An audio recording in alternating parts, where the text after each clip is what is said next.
I will not be silent. I will say what I need to say. Network, you can do anything you want to do. I will not be silent. Anyways, so she said she wanted to go, and my sister said, sorry, you can't go. I'm sure she was upset, but you can imagine the amount of things that are going on. And then she has begun to tell her stuff. I tell children when I go for all these conferences, I say, if I had anybody tell me half the things that I am saying to you now, there are a lot of things I wouldn't have done. There are a lot of things I wouldn't have done. There are many things, many ways I wouldn't have gone, because everybody is doing their thing. So the child thinks that he has the right to do their own thing as well. We need to know that we cannot just keep quiet about these matters anymore. We cannot keep quiet about these matters anymore. You must talk about drug use in the family. Drug use happens even in the best of families. Don't think that it cannot happen to you. It happens in the best of family. Throughout the world, it has been found that no family, whether rich or poor, is protected against drug use. It has been found even in Nigeria. That is in all regions. There's no way you say that is not in. Religious, social groups is covered. In fact, it's a result of too many things.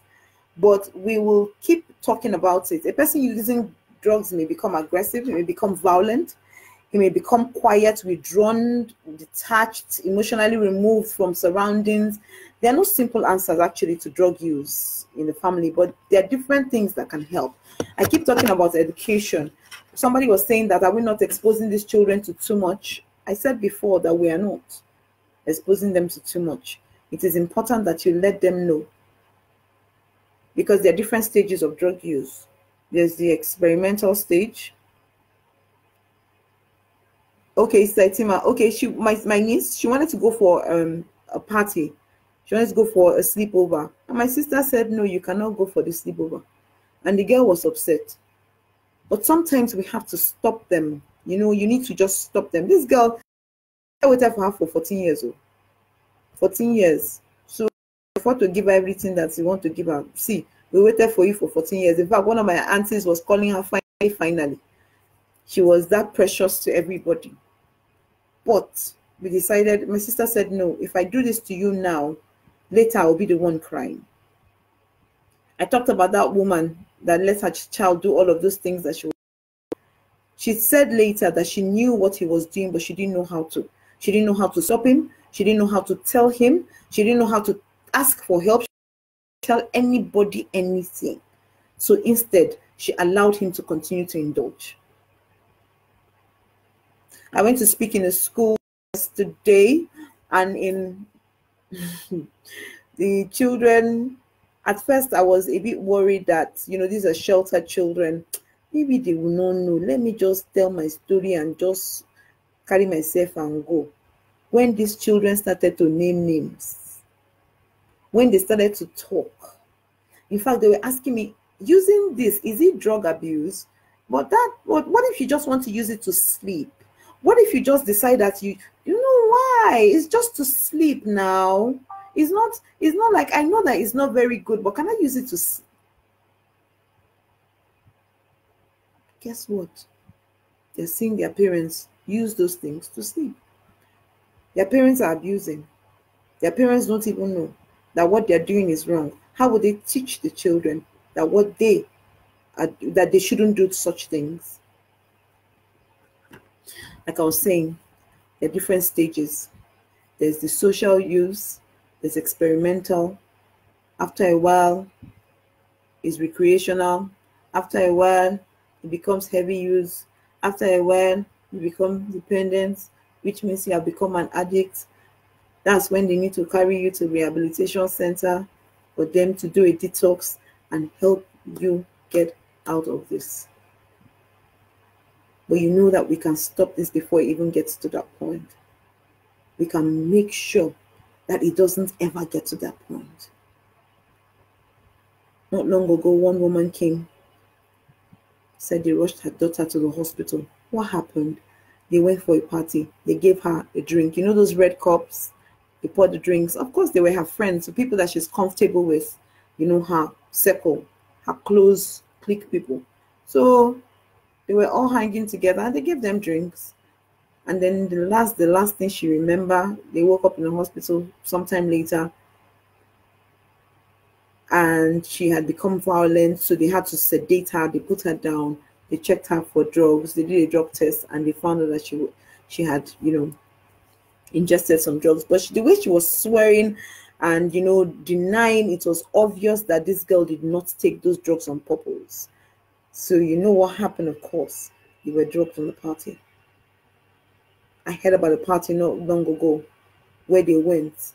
The parents, these children, they are, this kind of children that they all of them are in the BQ. The parents say, okay, once you turn 15, you can move to the BQ and stay there with your friends. Those kind of children. So they were all there. Nobody's checking on them. They all went and they took a room in the Hilton. And they were having their party, their normal party in the Hilton. And then somebody's child, a parent that knows his child, something was off, just was looking for his daughter, went to the school. They told him, say, she followed some friends like this. They traced and traced, got to the house. That's how security man, of course, that they had tipped. I don't know how they traced them and got to the Hilton and found them there. 15-year-olds in the hotel room. I don't know where they got money from to get the room. They were there for days, partying, doing drugs, having sex, orgies at that tender age.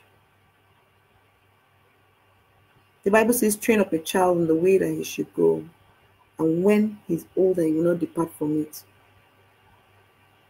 I was on radio yesterday and they called in, and the guy said he would tell his child, don't follow bad friends. I asked them, I said, who is the bad friend?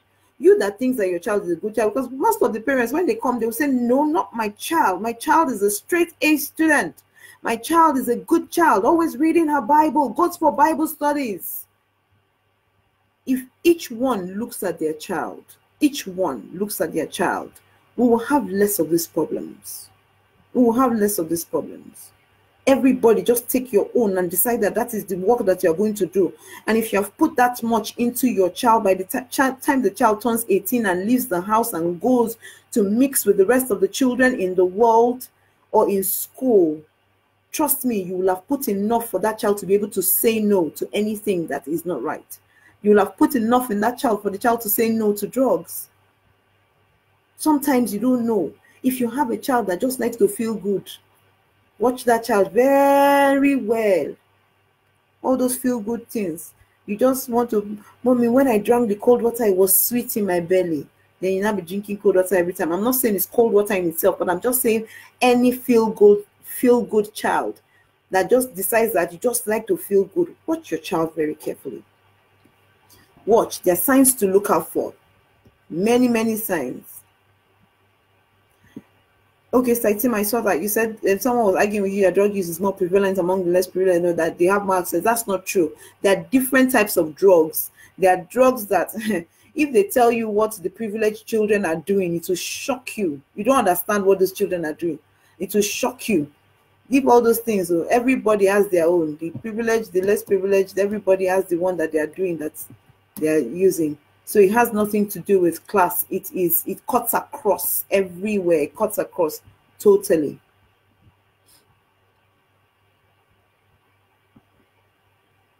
Okay, I'm trying to read, sorry, a question. Okay, like I was saying, the experimental stages, when the child just tries it and comes out, you will know. Because when the child now, changes friends, the moment your child starts to change friends, and then you now ask him, how far without your other friend now? You now say, mommy is not doing one thing. Meanwhile, you know that other friend is actually probably a good kid. These new friends, begin to look at them. Don't leave it to chance and say, no, I will not. I would, no. Yeah, he has the right to choose his friends now. He's a young boy. Let him choose his friends. He's a young boy. No, I'm sorry. He cannot choose his friends when at a particular age. You know better. They say what an elder sees sitting down, and a child will never, even on top of a mountain, he will not know. Okay. when you find out that, okay, I'm trying to talk about general suggestions when talking about drug use. It's important to be aware of what to explain how a person drugs is affecting you. Manage your expectations, as a person using drugs needs to be ready to change before they stop using them. If your child is already using drugs, this is where we are at now. Having a talk may not likely bring an instant change. Sometimes it takes 1 year, sometimes it takes 10 years. Let me tell you what happened with me. I've talked about this thing. A child asked me yesterday, he said, don't you get ashamed when you talk about stuff like this? And I told her, I said, I used to, but now I don't get ashamed anymore. The reason I don't get ashamed is because I know that I'm helping people, one, and I know that there are more people that are dealing with stuff like this than they want to accept, but many people don't want to accept it. So I will not be ashamed anymore. Let's just talk about this and get it over with. If you decide to stigmatize, if you decide to stigmatize a person because the person is coming to ask for help, that's your business, really. And that's the problem that we have. That's why a lot of people don't ask for help. That's why even your children will not ask for help, because the way you will react to the matter is too much. The child self knows that these drugs, I don't want to do it anymore. I can't handle what it is doing to me. But they can't even tell you anything. Anyways, one time my sister came to my house with my brother. They had been told that I was doing stuff and smoking and drinking and taking all of these things. And when they came, they caught me unawares on a Sunday morning. I didn't. If you see the way I denied this thing, lie. I denied it flat. I said, me. She said, so why is there smoke smelling in your room? I said, it's not me. Dennis came and smoked in my room just now. I denied it flat. I mean, I wasn't a Christian. I just lied through my teeth. And because I couldn't own up to the truth. I knew what I was doing was wrong, but I couldn't own up to the truth, and I couldn't stop what I was doing. I was powerless to stop what I was doing because I didn't know better. So I continued to do what I was doing at that time. After a while, when I had stopped, okay, before I stopped, there was this particular thing I like to tell people. One of my friends was looking for me in my house in Musetu, and she said someone told her that if you're looking for Tega's room, follow the smoke, you'll find her. And truthfully, when she followed the smoke, the place that the smoke ended, she knocked on the door and I answered, yes, who is that? So indeed, I was at the end of the smoke. That's how bad my case was. It was really bad. But you see, God is a merciful God. When you find that your child is doing drugs, you need to let them know that you care for them. Remind them of their good qualities. They'll be more likely to listen and take advice from you if they feel respected. But when you begin to make them feel like they're less, what is wrong with you? On the radio yesterday, the guy said if his family member is doing drugs, he go just drive him, make they go. If everybody drives the drug user, who gets reformed? Who gets rehabilitated? If I was driven, would I be here speaking to anybody today? Please, let them feel respected. It doesn't matter whether you find your child has started to do drugs now. Let them feel like they can talk to you. Most people start to heal when they feel heard. Let them feel like they can talk to you. Let them feel like their opinions matter. Let them feel like their thoughts matter, their feelings. Let them think that you value them. Let them know that you value them because you actually value them. That's why you're even trying to help them. Be trustworthy. Be supportive. Aim for confidentiality. Aim for confidentiality. If already your child is using, or your sibling, or your whatever it is, aim for confidentiality. Tell them, I promise you, nobody will hear these things that you say to me. I just want to help you because I know you're not happy. Trust me, you see them cracking. You will see them actually cracking. You yourself go and gather information and not me. Don't come here and start telling them, oh, when you do this, this is what will happen to you. No, you need to gather proper information. Know what it is you need to tell them. Don't go, and there's a way you will talk to a young person about drugs. The person will decide that I'm curious, I want to go and experiment. There is a way that you will talk to them. They will think, oh, it's something cool. You cannot afford to make them feel like, it's doing drugs will make you feel cool. No, you can't. You can't afford to let them feel like that.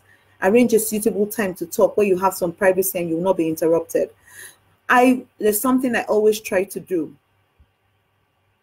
I tell you that I'm your love number. It doesn't matter what you do. If you kill somebody, call me. If you take drugs, and if you've gone off drugs, and then somehow you relapse, call me. I promise I'll never judge you, because it's not an easy feat. I tell them all the time, I will never judge you. And I always try to find you in a lucid moment. Never talk to a drug user when he's high. You know, go hear one thing that you're saying. He will not hear a thing. There is nothing you will not get through to this person, because the person is already under the influence. There's absolutely no way you get through to them. Try not to talk to them at such a time. You need to ask them about their thoughts, and if they're using. Don't make assumptions about what they're doing. You can't decide that because your child is moody. You will never know. He may be that the child is going through problems in school, has not started using drugs. That's why he's withdrawn. Maybe he got to a new school. Like, I don't want to call the name. I went somewhere and I realized that, people know how to form cliques, and then they are forming clique. And I'm not trying to penetrate your clique. I don't want to be in a clique with anybody. I'm a one-woman squad by myself. I can start a rally and start a party right now. All of you are the ones that will join me. But at least open up a bit. But when, even as an adult, they were being so close, and then I withdrew, and I was wondering, why are people acting like this? This is me in my 30s. Not to talk of a teenager, probably just went to a new school, or just went to a new class or something. You don't know many people there. And then probably someone said something to you, and your child lacks self-confidence. They said something to your child. The child will probably withdraw.